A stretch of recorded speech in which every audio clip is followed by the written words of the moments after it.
শাসনামল থেকে তাকে দেখেছি। তার যে দেশের প্রতি যে ভালোবাসা, দেশের মানুষের প্রতি যে ভালোবাসা, এটা অবসরণীয় থাকবে। আমি একজন ক্ষুদ্র নেতা হিসেবে আমি আমার নেত্রীর এই কষ্ট সহ্য করতে পারছি না। এই আবেগের জায়গাটা ভাষায় প্রকাশ করানো যাবে না। আমারও মা আছে, আমারও মা অসুস্থ, আমি জানি মায়ের কষ্ট। আপনারা দেখুন আজকে তারিখ যে অবস্থাটা দেখুন, এটা ভাষায় প্রকাশ করা যায় না।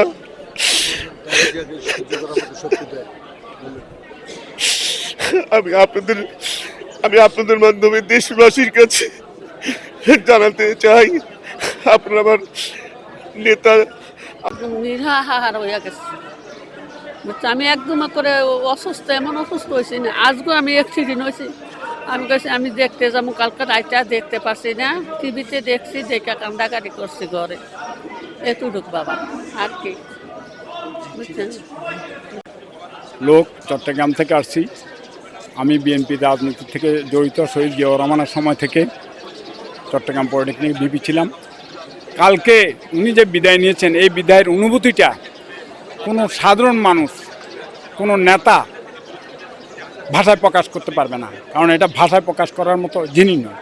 আমার জন্মের পর থেকে এ পর্যন্ত বাংলাদেশের ইতিহাসে এরকম ধৈর্যশীল মহিলা, সংগ্রামী মহিলা, দৃঢ়চেতা মহিলা, সৎ মহিলা আমার এই বয়সে আমি শুনিও নাই এবং আমার চোখেও আসে নাই।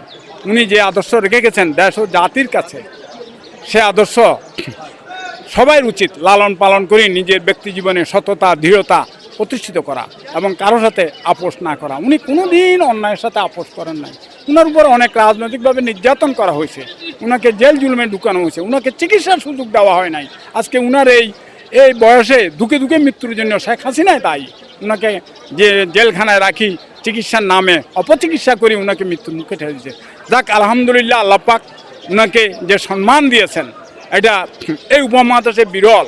হ্যাঁ, পৃথিবীর ইতিহাসে অনেক রাষ্ট্রপতি অবসরপ্রাপ্ত নিয়েছেন, কিন্তু মারা যাওয়ার পরে রাষ্ট্রীয় সম্মান কেউ পায় নাই। বাংলাদেশে এই প্রথম, এই দক্ষিণ পশ্চিম এশিয়াতে বিদায়ী প্রধানমন্ত্রী, তিনি কোনো ক্ষমতায় ছিলেন না, তিনি বিদায়ী প্রধানমন্ত্রী, তিনি দেশনেত্রী।